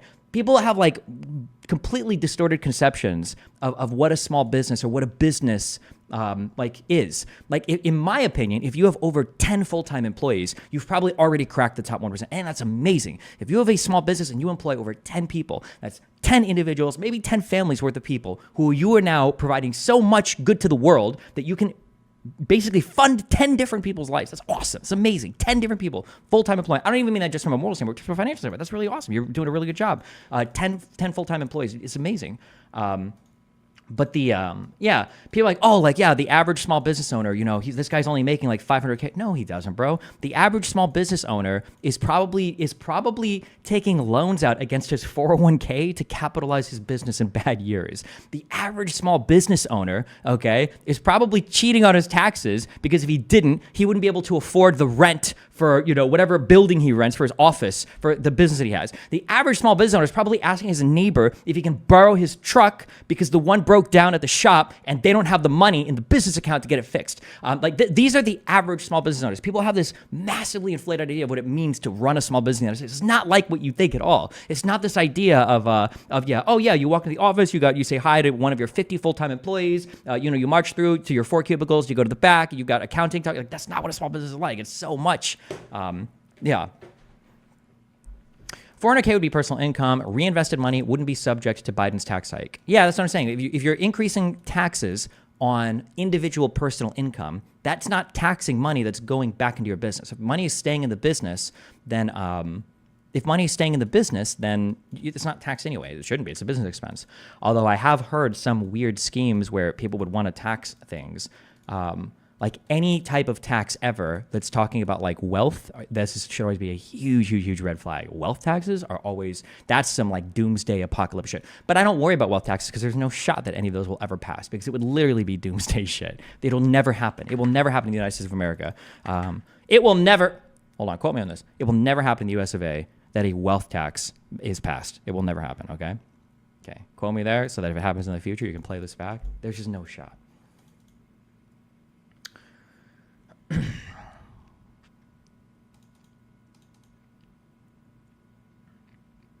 you think the estate tax is bad since it's a wealth tax? The estate taxes, you have a huge exemption. I don't care that much about it. What about doctors or lawyers? Some of these guys are in the 400K to 1 million range and they want tax cuts. A lot of them have crazy debt and that 50K difference can pay for a new car, college tuition, or a new vacation. It's not like a small matter of life or death, but it's insane to say there aren't people who really like... If you're, what is, well, here, I'm curious, actually. Let's check this real quick. Average income physician.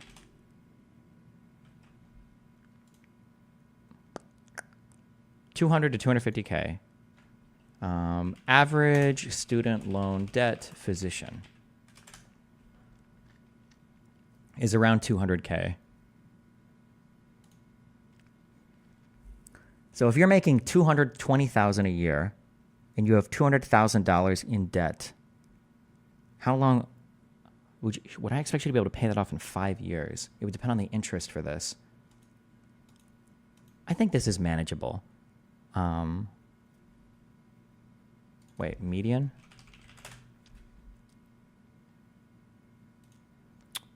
This is a medical doctor in Florida. The average medical school debt is over $200,000. The expected payoff schedule during this time, you'll be...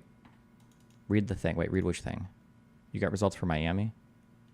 Oh, sure. I don't know if it's nationwide. Oh, wait. No, wait. We know this. Hold on. We can look this up better. Because we've navigated these websites now. I can never spell this word. There we go. Bureau of Labor Statistics.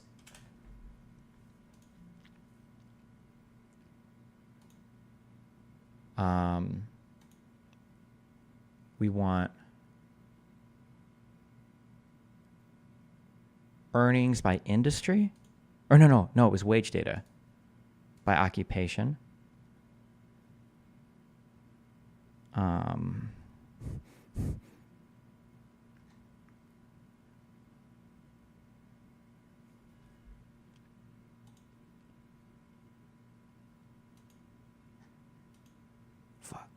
Where was the big table? Don't make me look at my immigration research. No, wait, what did we look up? Fuck, hold on. How did I find this table? Okay. It was research on college degrees. And then Bureau of Labor Statistics. Oh, wait, how do you get to this page? Okay, whatever. This is the federal government collects wage data for every grouping of occupation. Control F. Physician. Okay. Healthcare practitioners and technical occupations. Oh, this includes non-MD people.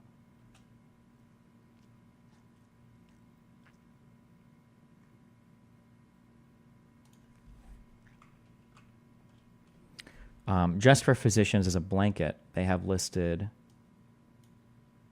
Is this average or median? It might be average. $263,840.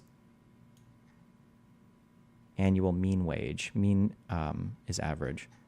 I don't know if that matters as much here. But okay. So the average wage of a physician is $263K. Mean student loan debt physicians.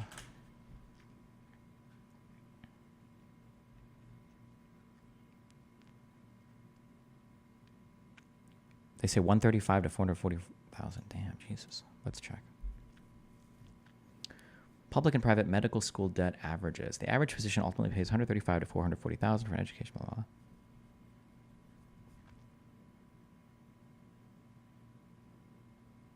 I think they can pay it. It seems in line with what you would expect like any other degree to pay. I think they're fine.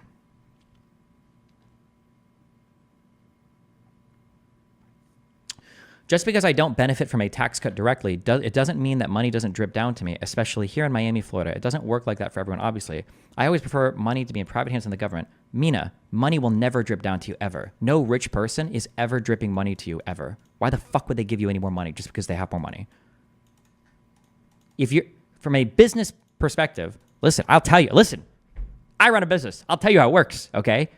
When you make the only time as a business owner, when you're looking at an employee is a cost. That's it, okay? No offense. I love you guys all, okay? But if I have to rent a garage to store a vehicle in, that's a cost of doing business. If I need to pay for a subscription for some service, that's a cost of doing business. If I've got to buy software, if I've got to buy new phones for the office, if I've got to buy whatever, these are costs of doing business. If I need to employ somebody, that's a cost of doing business. That's all it is a cost. The only reason ever why I would spend money on my business is because I think that the money spent ultimately is worth more than the money saved, okay?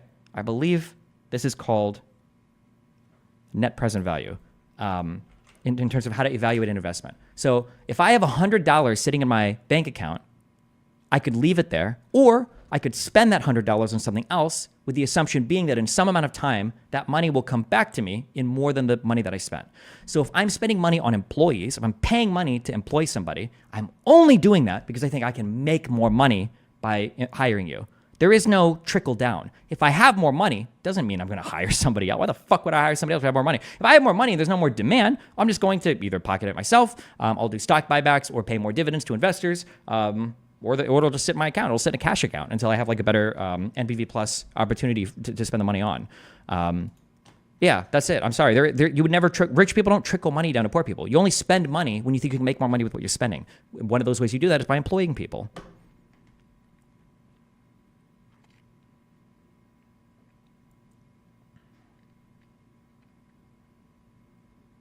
Destiny is clueless. Really, what business do you run where you are just dripping extra money down to nothing? Tell me.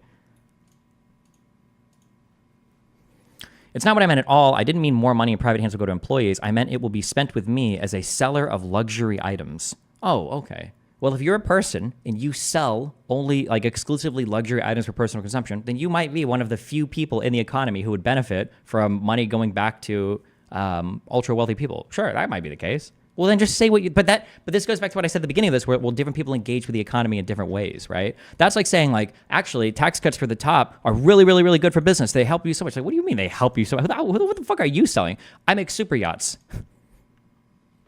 Oh, okay, well, yeah, actually, it might actually help you a lot then in that case. All right, sure. That makes sense, okay.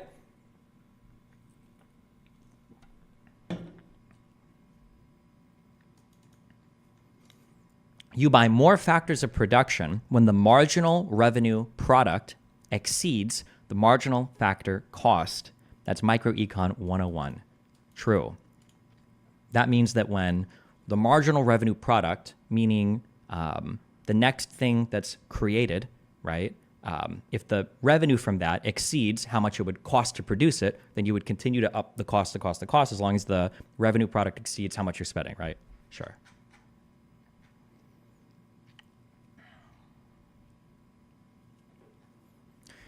Not knowing how much you paid in taxes isn't standard, and neither is overpaying your editor by as much as Destiny does. He is disconnected from business reality. It's so funny that you say that, and I love you for this, okay? But thank God, thank Christ Almighty, I'm probably more connected to reality than most of you fuckers, even though it's been so long, because I actually worked real jobs before. Not you guys who go to college and then come out and get a degree in fucking software development, and then you go and work for fucking Amazon, and you talk about the struggle of the ordinary man, okay, well, and I know this is an average, and it's so funny that you bring that up, because I remember having a passionate argument against 10 of my employees, okay, when I worked at the casino, and it had to do with tax refunds. And I so vividly remember this, okay, that I think I've told this story on stream before, that when so somebody had mentioned something about, so if you've ever worked at ordinary labor jobs, okay, with the lower class, the plebeians, okay, one thing you notice is that when April rolls around, everybody's buying some wacky shit. The reason why is because the withholdings on their W-9, I-9, W-9, what do you fill out? I need you to fill out a W-9. It's a W-9, right? No, it's an I-9. No, it's a W-4. Wait, what am I thinking of? No, it is a W-9. Is this where you put your exemptions? I haven't filled out one of these in a long time. Exemption, withholding, form, employment. Oh, it is a W-4. So I can't believe this, okay? But when I was working, people would give you the suggestion sometimes on your W-4 to put a higher number than you should, because then you'll get back a bigger refund on your taxes, okay? So I'm arguing with these employees because some guy was talking about how he got like $4,000 or $5,000 on a tax refund, and he went and he bought like a huge TV, and I think he did a thing for his truck or something. And I'm like, hey, you guys know that when you're like getting that money back, that's just it's the meme. It's an interest-free loan to the government, right? Like, you don't technically want to be getting that money back like that. That means that you've been losing money throughout the year. And the guy to the left of me who worked in, I think he did maintenance around the entire casino. He was a supervisor of maintenance. Without skipping a beat, he looked at me. He's like, it doesn't matter. You don't ever miss that money. So when you get it, it's a free check. And I looked at it and I was like, what do you mean you don't miss that money? It's coming out every single paycheck. And he's like, yeah, but you don't miss it. And then I kind of like laugh. I'm like, what do you mean? But then I noticed like every other person around was like nodding their head agreeing with him. I'm like, what do you mean you don't miss the money?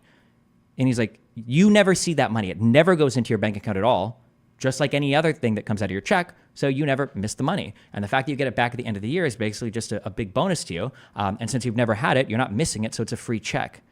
And my mind was obliviated into, I lost that debate, by the way. Almost every other person there ended up agreeing with him. Like, yeah, we get our tax refunds. We really like it. Why would I go and change my W-4 just so I can get an extra, $50 a month or whatever? And now I lose my, or $50 a paycheck. And now I lose my big, $1,000 or whatever refund just because I want to, take home an extra 20 at the end of the pay period. Yeah. But anyway, all this to say that when you're like, not knowing how much you paid in taxes is a standard, I don't think the average person has any fucking idea what they pay in taxes. I think they see kind of a number and it comes out of their paycheck and they're like, yeah, whatever. And then it goes to the back of their mind and it's whatever. Yeah, fuck you. When you said wealth tax or capital gains being treated as income won't happen, do you mean it's actually just a bad idea or there's just never going to be enough public appetite for it? No, the capital gains increase could happen. Personally, I'd be against it, but the reality is on ordinary income and on investment income, when you try to like move taxes up and down, it doesn't really change much because people just like move their money around in different ways. Or maybe they'll just like take longer to sell their shit. They just like time their sales differently. But the wealth tax would legitimately be like destructive for the United States economy. Like imagine you take a guy like Elon Musk who, well, let's say he's got $100 billion net worth and then you wealth tax him 1%. Every single year he has to sell 1% of all of his shit to come up with the money. It just creates such a chaotic investment environment and a chaotic business ownership environment. Like I'm going to make you divest 1% of everything that you own back essentially to the federal government. Not really, you're just paying the money. Like and also that's only one problem with the wealth tax. The second issue with the wealth tax is how the fuck do you do the valuation for anybody's wealth? Take all these people with private businesses. The vast majority of businesses are privately owned, meaning that they're not publicly traded. They're not listed on any big stock exchange. They're not open for public investment. How the fuck are you going to go and do valuations on every single one of those businesses to figure out how much they're worth? How are you going to do valuations on every single house? How are you going to do valuations on every single asset in every person's house, right? You come to me and you want to tax me something, and I've got a Porsche, whatever, $250,000 car in the outside. Hold on, my check engine light's on, and it's a Porsche, okay? It's actually only worth $200,000 now. I don't know how much it costs. You're going to tax me on a check engine light Porsche? Mate, are you serious? The fucking tire's half empty. I don't know if I got to replace the whole fucking wheel. What do you mean you're going to tax me the full value of that? No way. Like, it's a nightmare. Wealth taxes are just, in my opinion, they're horrible taxes. It's just a horrible dog shit way to tax anything. Yeah. Can you describe what your ideal tax policy looks like? I assume it's a progressive system. So what should the top tax bracket look like? Any exemptions for special circumstances? I mean, there should always be exemptions. I don't have super strong opinions on what the ideal tax policy is because I'm not studied enough in different taxes. Like I know the Georgia's people go crazy over their land value tax stuff, which maybe is the best way to do it, but I don't know. I haven't done like a bunch of research on alternate tax schemes. I'm like broadly in favor of a progressive tax scheme just because of how marginal utility works. But I don't have there might be like better, more efficient tax schemes, but I don't know if we would change everything or what that would even look like in practice. What about an unrealized gains tax? Take the current worth of all of Elon's stock into the knowledge. It doesn't tax all his money, but stops the top 1% from hoarding like crazy. No, it's an unrealized gain. Why? How are you taxing somebody on a business they own when they haven't even extracted any money from it yet? No, that just creates a mindfuck environment. It would also be worth getting rid of the angel of death loophole. Wait, what is the angel of death loophole? I've never heard of that. Angel of death loophole. Does this have something to do with passing on wealth to somebody? Allows individuals to inherit appreciated capital gains assets with a step-up in basis. Oh, without getting too deep into this, I think this is not a loophole. This is working as allowed, and I think the step-up in basis is a good thing. But this we'd have to go into all other autistic shit to get into that. But I think stepped up basis is completely and totally fine. If you removed the step up in basis, you would have the same issue anyway. It would just be slightly more complicated for the person managing the estate. but this, all right. Was Biden correct when he mentioned the U.S. has chip manufacturing in the country now? Biden was correct in that Donald Trump's tariffs, my understanding, is that Donald Trump's tariffs didn't do anything to move any manufacturing into the United States. However, the CHIPS Act, my understanding is that did cause like a couple of huge factories, I think, to start to be built and for people to open stuff up in the United States, taking advantage of that legislation. So I believe he was correct on that. Destiny, why? I'm super curious. Okay, I'm not going back and forth on this slide. I'm just going to lay it out real quick, okay? On the estate tax, there's a certain amount of money that can pass tax-free from one person to the next. Let's say that it's $10 million. I think it's actually $23 million. I don't care. Let's say it's $10 million. Okay. Let's say that you purchased $100,000 in assets. Let's say that those assets have appreciated to $9 million, and then you pass them on to your inheritors. Because that step up in basis is below the $10 million threshold, when your assets are passed on, they're allowed to step the tax basis up of those assets to the $9 million when they inherit them. Now you might be thinking, wait a second, they were bought at $100,000. They stepped the base up to $9 million. They're not getting taxed on $9 million of appreciated gains. That's fucking wild. The reason why, though, is because of the exemption on the estate, not because there's some magical step up that gets through like all of the taxable event, right? Now, let's say that you would say, no, bullshit, no more step up in basis. Oh, okay. Well, then what would happen? Oh, well, the person managing the estate, once the person dies, would say, oh, okay, well, hold on, you're about to die. Let's just sell all of your shit. We're going to sell all the shit and then buy it back at the estate or whatever. And then we're going to pass $9 million worth of assets onto the kids instead of having the that's being held by the estate, instead of having the $100,000 pass on to them with that, and then they have to like deal with the basis. Like you're essentially doing the same thing because the reason why the step up in basis is happening is because it's below the threshold for what you would allot basically for tax-free stuff to pass from one generation to the next. I think, if I explain that correctly. Wrong. The step up in basis is separate from estate taxes. One is capital gains, except one isn't. I can't tell if you just gave me a really basic retarded point back when you don't know what we're talking about, or if I missed something. The step up in basis, I believe your step up in basis counts against your estate tax exemption. Stepped up basis estate, like for instance, I couldn't step up $100,000 to $100 million because I would be stepping up through the maximum exemption allowed on an estate for the estate tax. That's my understanding.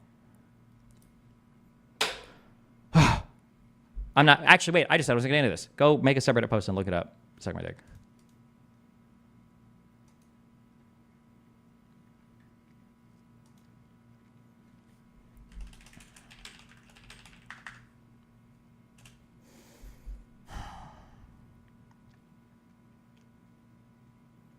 Okay. Oh my God. I didn't do any emails last night. Oh boy, boys. Next few hours are going to be.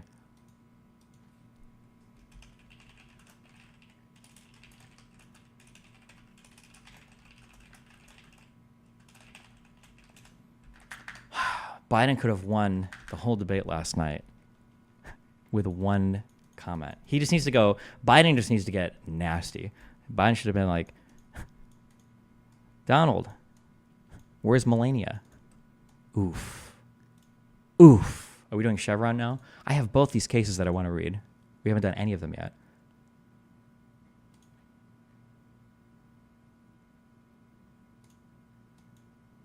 Also, for practical reasons, it would require families to sell homes or farms, etc., to pay the tax. Yeah, it would just be cringe and a waste of time, yeah. Destiny, maybe something like the regulation treating the loan as the realization of a gain, or at least a percentage of the gains. I don't know. I'm not sure. That would actually be, just because Americans are so weird about things, I wonder what would hurt more, or what would be harder. Let's say Biden continues to slip and he's like out in a wheelchair, but then let's say Donald Trump comes out and he's single. What do you think Americans care about more in terms of, like, it wasn't, which president was like Catholic, and it was going to be a really big deal, or it was a really big deal because Americans like didn't want to vote for a Catholic, and they either did or they didn't. I don't even remember. Like, have you ever had a president who was like single before? Oh, was it JFK? Was it Kennedy? I don't know. What do you think of the big corporations don't pay taxes meme? How accurate is it? It's not accurate at all, and it's retard speak for people who don't do finance. It's fucking stupid.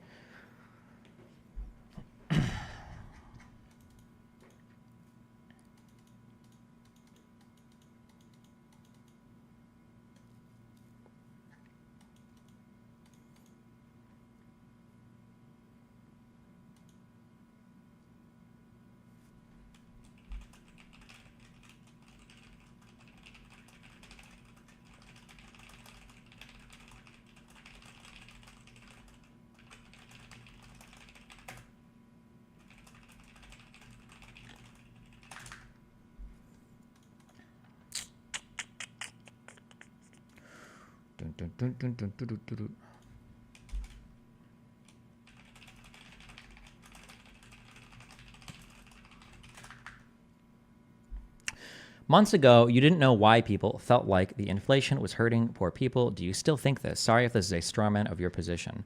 That my position wasn't that I don't know why people felt like inflation was bad or whatever. It was more that I think it's because of political stuff rather than because of like any actual fact of the economy. And then the question was trying to find where all of the damage was being done because the economic sentiments, the Twitter sentiments weren't matching like consumer sentiments at some point or any other economic indicators.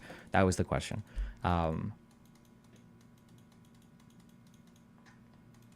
I stumbled onto an answer when I was talking to Noah Opinion, and I wonder how much that might be true, that there are certain ways that you can gain in an economy that are almost invisible to you, and there are ways that you can lose in an economy that are highly visible, and I wonder if that affects the psychology. So for instance, if I'm in an apartment and my landlord wants to raise rent, I will always see that. I'm always going to be aware of a rent increase. But let's say that I leave an apartment and I go look for another one, and let's say there's a vacated unit and the rent was dropped on that vacated unit, and I go to rent that. I don't know if that was dropped or not. So that's like a gain that I'm making that's like not perceivable. Whereas in my apartment, if my rent goes up, that's a directly, immediately perceivable loss.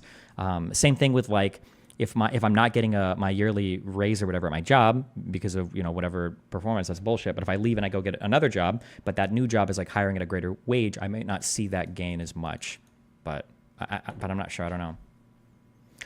High price bad. When will price fall? That's as far as most people's economic analysis goes. Prices don't usually fall though. It's a matter of how quickly do they rise, right? With veterans, how do you feel with Biden's statement that no troops had died? It was kind of shitty, to be honest. It might be jumped on as a gaffe if it catches traction. I don't know. I don't think it's true because of the Afghanistan pullout. There were troops that died there, right? Did anybody die when Iran attacked the... wasn't there one troop that died? Or was it 3? In that drone strike in Syria. U.S. drone strike, Syria. Was it... It was 3 were killed, yeah. Oof. That's a bad gaffe too, then. I'm trying to think of all the times. It was this plus the Afghanistan thing. Was there any other time?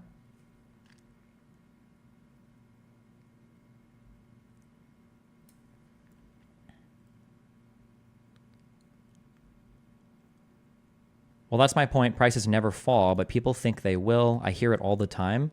Actually, if you're in the gaming world, you should be intimately aware of that if you're a millennial like me. Do you remember how many times growing up, how many times people would say like, oh, don't buy a 780. Wait for the next generation of cards to come out, and then all this generation's cards prices will fall. Wait for the next gen to come out, and then this generation's cards will fall. People used to say that shit all the time. That never happened. I don't remember that ever happening a single time ever in the history of all of graphics cards. Oh, cool, the next gen is out. Oh, all the last gen is still the exact same price. What the fuck? They never fell. That was bullshit. I don't know why people kept saying that. They lied. People died. I didn't get my Crisis graphics cards. Okay, yeah. But yeah, I don't know. There are some things that people just repeat all the time, but yeah.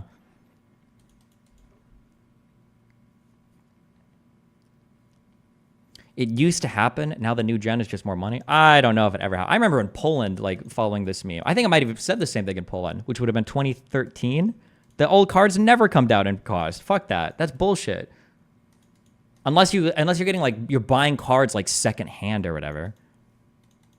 Or if they're like 4 or 5 generations old, maybe like really, really old. I think as soon as crypto started to happen, I think that created a kind of arbitrage and made it so that graphics card prices will never fall past a certain point. Did you end up fixing your fridge? I don't know why have you asked me this like 30 times? There was a filter. I called the people that replaced it. I saw a lot of black people on Twitter mad at Trump's black jobs comment. When people say black jobs, they just mean like jobs for black people, but not like special jobs for black people. They're just talking about black employment. That's what they mean. Like a black job is a job that any black person is working.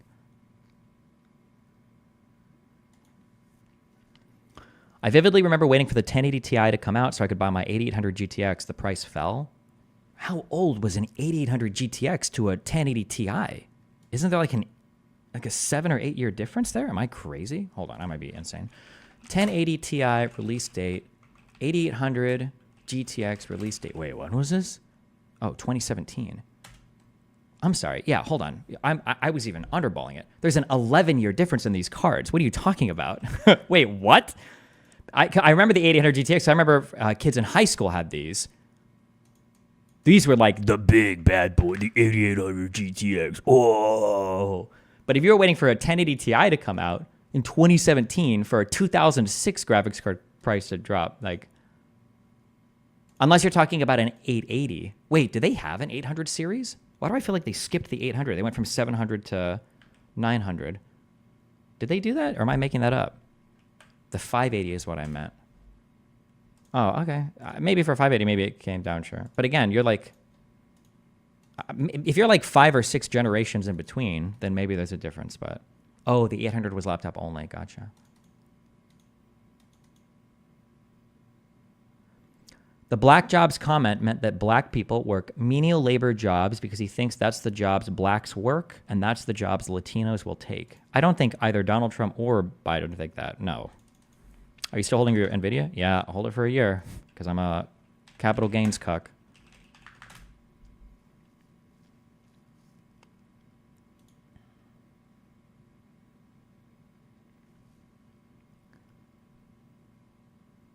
That's what Trump meant 100%. He talked about illegal immigrants taking jobs from blacks and Hispanics. Oh, shit, true. He did say that. Oh, maybe I'm being too charitable then.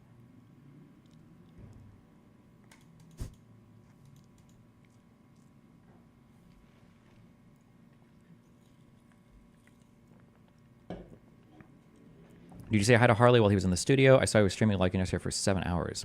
Wait, really? On what channel? Do you believe in Intel being super undervalued? I could never, ever, ever tell you the accurate valuation of a company. I don't follow any of that even remotely close enough. And even if I did follow it super closely, I probably still wouldn't be able to tell you.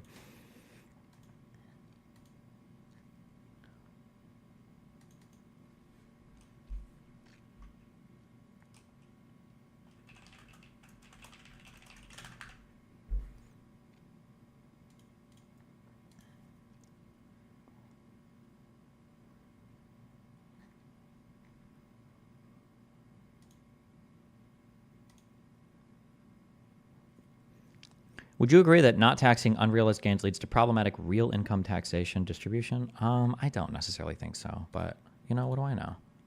7 hours and 43 minutes. Holy shit.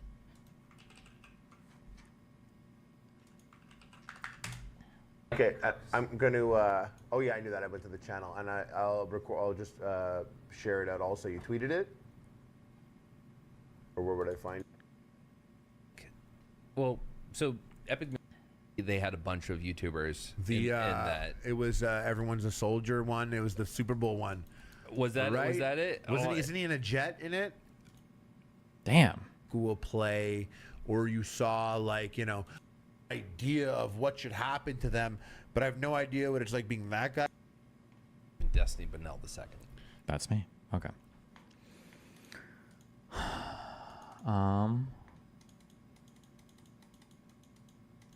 You should watch the next debate from the studio. Somebody mentioned that streaming from the studio. I theoretically could do that a little, maybe. Do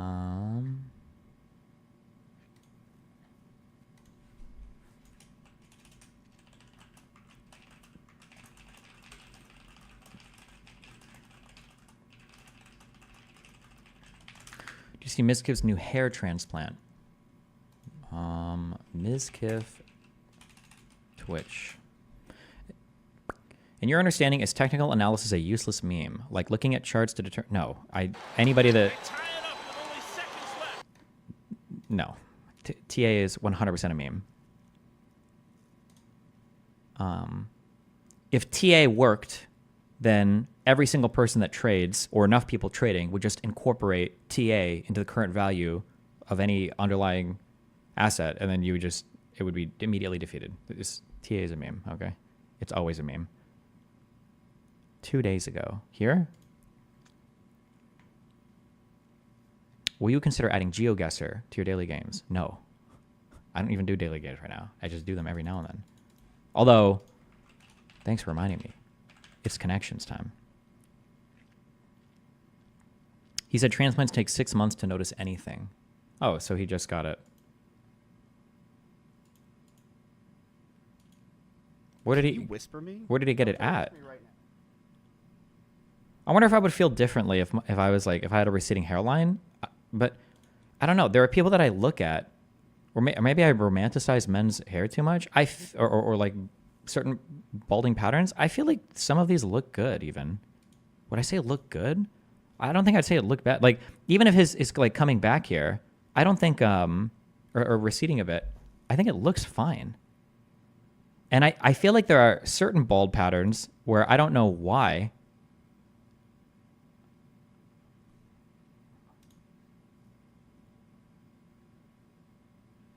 I feel like they just look good. What are the... I'm trying to think. What did Walter White look like? I like this. I think this goes hard. I think this goes hard here. Like better than even having hair. I think it goes hard. I don't know.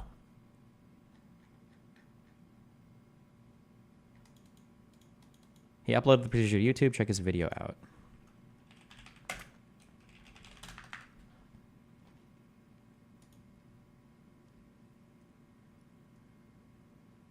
It goes hard when you're 55, not 25. Maybe. Miskiff is like, he's pretty big though. I think as long as you're like, if you got a like decent body, I think you'll pull off the bald head more too. He's got really good facial features. Miss, wake up! It's a day for a hair transplant! You're right.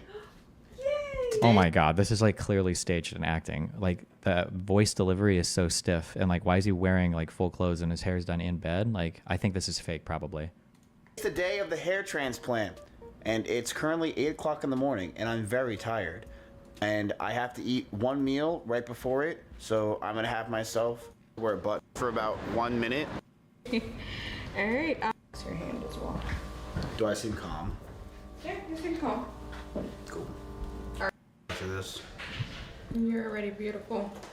you're paid to say that. I saw the guy in there. He had blood on his head. Somebody linked this as a meme to imply that I'm doing the, well, actually, it just looks good because the person is hot. So they linked this picture, but I actually don't think this looks good. I think that at certain types of hair receding, like there are certain ways that your hair recedes that I think demand different hairstyles. I don't think having like comb overs or like longer stuff is a good way to work with this. I don't think that this is, I mean, his face looks good, but I don't think the hair here is as good. But then again, this isn't like a bunch of recession either, I don't think, right? This is not like horrible, so. But like for Miskiff, the fact that Miskiff has like short curly hair, I think works really well if he is losing, if it's receding a bit at the front. I think that his hair looks, I think that his hair styling like matches well. Like having the short curly stand up hair, whatever, I think. Yeah, I try to like look. Johnny Depp pulls off the receding hairline corners well. Johnny Depp.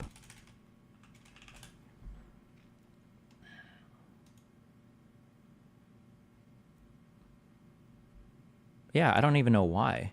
Because he has long hair. Well, wait. His hairline's pretty good here, though, isn't it? Am I crazy? Isn't this good? How old is he in this picture? He's like 50 plus, right? Johnny Depp. Wikipedia. No, hold on. I'm sorry. Johnny Depp age. He's 61 years old. I don't know how old he's in this picture, but this is, I think this is fine. Johnny Depp, man bun.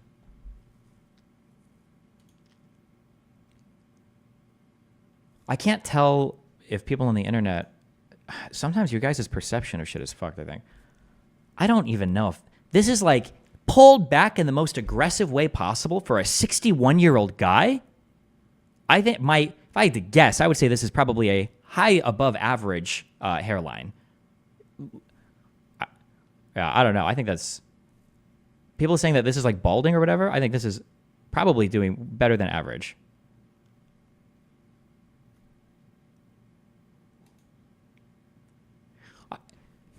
I was going to make a stronger statement. I was going to say, I don't know if there's any recession here at all, actually. Like, if he was like 25 with this hairline, I think he'd probably be like, okay. Destiny, no one knows what balding is. Yeah, because people will see like a thing and they'll be like, oh my God, balding, balding, balding. Like as soon as they see like any part of a person's scalp, like balding, balding, like people freak out. But I think it's a guy thing online. It's like guys like obsessing over height and shit. It's like the vibe session about hairlines. True.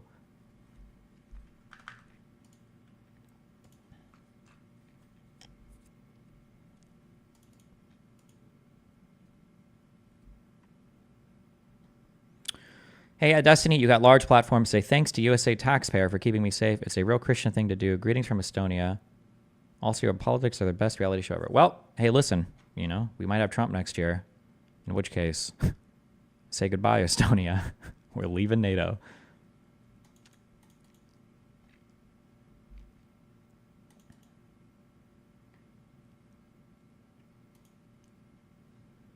Have you picked out a new car yet? Nope, I froze.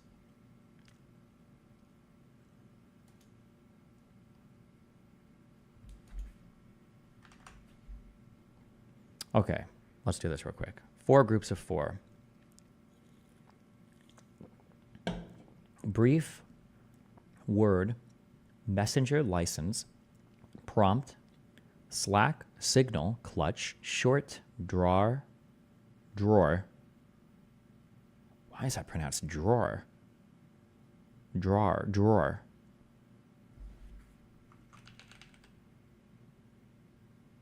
What? I'm mind fucking myself. That's what drawer.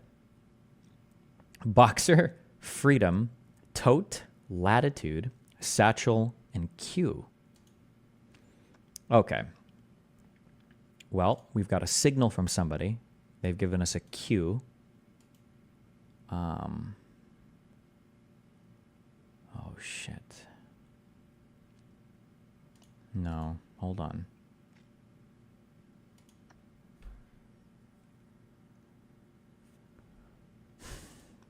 Okay, be brief, be short.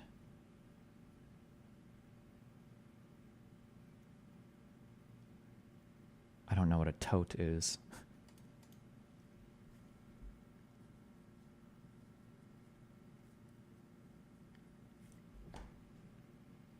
Oh my God.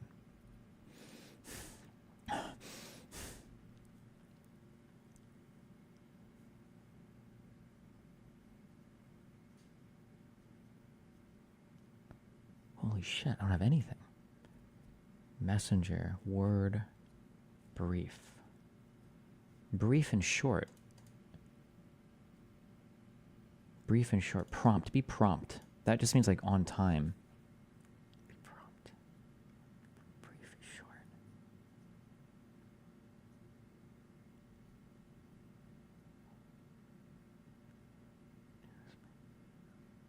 Oh shit. Do I really not have a single one? Wait. Hold on. Slack wouldn't be like the messenger program, right?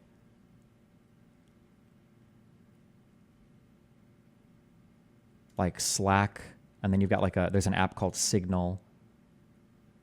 I think Facebook's app is called Messenger.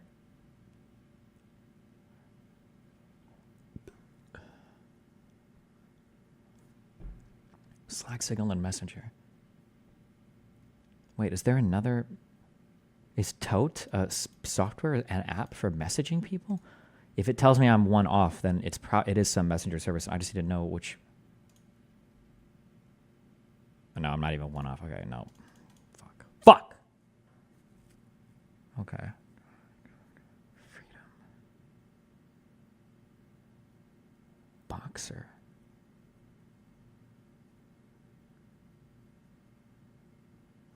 Wait, you have boxers?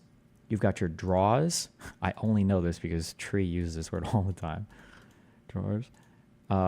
Your shorts and slacks. Oh, these are types of pants missing an S? Why? Oh! Briefs? Oh no, names for underwear. Shorts, drawers, your boxers, and your briefs. Underwear in the singular. Okay. Christ. Fuck. Okay.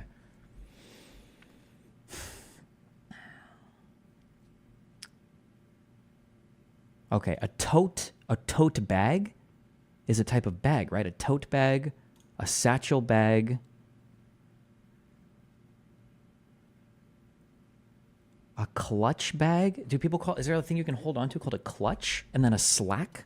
There's no way these are real things. Hey, grab your slack. Hey, hold on to your clutch.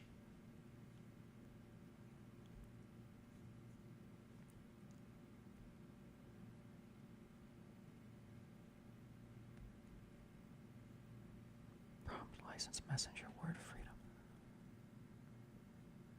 Oh, wait, hold on. Hold on. Wait. Do you have a little bit of latitude? That means like wiggle room, which is like your slack. You can give it a little bit of slack. Do you have some freedom? Oh, and license to be creative. Oh my God! I just had a brain blast. Yes. Oh my God. Wiggle room. Okay. Hold on. Okay. 2 more sets. Holy shit. All right. Clutch, tote, messenger, prompt, word, satchel, signal, and cue. Okay. A messenger, pass the message, pass the word, pass the signal, pass a cue. Messenger, word, signal, prompt. A prompt is something you type into as well. What are you typing in that prompt? This is like, these are bags or something. I bet a clutch is like a type of bag or some bullshit. What would a cue be? No, signal and cue have to be together. Signal, cue, a word, messenger, satchel, clutch, and tote. Things that a mail carrier does or something? Oh, indication to proceed. Word? He's given word that you can pass. He gave the signal. He gave a prompt. Okay. I don't know what. Holy shit. Types of bags. Oh, my God. I don't know what the fuck a clutch bag is. My God. This was just a house moment. Wilson came up to me and he's like, you know, House, you're not very good at reading maps. And he's like, you're right. Because I always got the latitude. And then he runs off. That's what just happened there.